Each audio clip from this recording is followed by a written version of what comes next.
Abantu baseBuffalo City kunye needolophu ezohlukeneyo basebenzisa eli thuba ukuzivisa kamnandi kunye nabahlobo babo emva konyaka omde bekwabona neemvumi abazithandayo. Abanye babo beqala nokuba yinxalenye yomsitho iAfrica Unite bebengamakhulu-khulu kwibala lemidlalo iJan Smuts kubusuku bayizolo. Ndiyaqala ukuza namhlanje kule show. Yho, kumnandi kakhulu. I'm excited. I can't wait. Sendilinde oonduna obethusile. Kuzawuba mnandi kakhulu. Umculo wakhe yandiphilisa. It's my first time ever, but I'm enjoying myself. All the artists are very, very creative artists, and they have everything that one has to bring to the entertainment industry. And I'm looking forward to all the music genre that they are bringing to board, yes. Ezinye zemvume ezikhwetyiweyo ukuba zonwabisa abantu nguBethusile Mcinga, uNkosazana Daughter kwakunye noMr Taylor. Lo DJ waziwayo wamkelwe ngezandla ezishushu ngabazimasi bomsitho. Uthi umculo yenye yezinto ezidibanisa abantu. Kumane umculo simenzela abantu and abantu bayawu-receive nabayawu-enjoya and the energies ziyaconnecta and yona nto idingekayo leyo. Africa Unite kumithetha ukuba singama-Afrika sisonke singenhlanga but sidibane endaweni eyi-one sonatshiswe yintoni ngumculo because eyona nto isidibanisa sonke singama-Afrika sinomculo ukuthi ngaphakathi ukuthi and the reception and the enjoyment yabantu intswevu too much.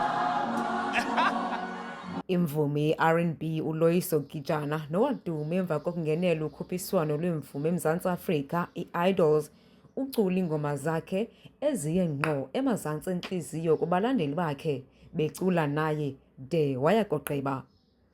Ukanti kwabanye eli ibe lithuba loshishino. Umama uNozililo Rhwexana uthi ngenxa yale misitho bayakwazi ukubhatala amatyala abo. Apha ndizokuthengisa. Sithi sakuva ikhona i-event ekhoyo thina siya kwamasipala, umasipala asincede sitsho sikwazi nokubhatala amatyala wethu ngoba imali zepenshini ziphelele ezandleni ematyaleni nakwazizukulwana akaziyaqala uba khona ezi zinto emveni kweCovid. Lo msitho weAfrica Unite wasekwa ngonyaka ka-2019 ngenjongo zokumanya ilizwekazi iAfrika. Othethela abaququzeleli bomsitho uSinethemba Gaiza uthi bayazibona iziphumo zalo msitho. Ngokubona abantu abalapha, I'm very proud to say we are serving the purpose because abantu abalapha I'm sure ayingomaXhosa odwa kuba kuse-East London apha indawo yokudume amaXhosa. Abantu abalapha ayingobantu abaze kudumza amaswana qha owenzalelwane yalapha. Abanye baze kwi-artists zonkosazana bazobukela artists ezingonkosazana Daughter abasuka kwezinye iprovince. Kukho nabaze apha ngokuphangela, abaze ngofunda apha e-Eastern Cape.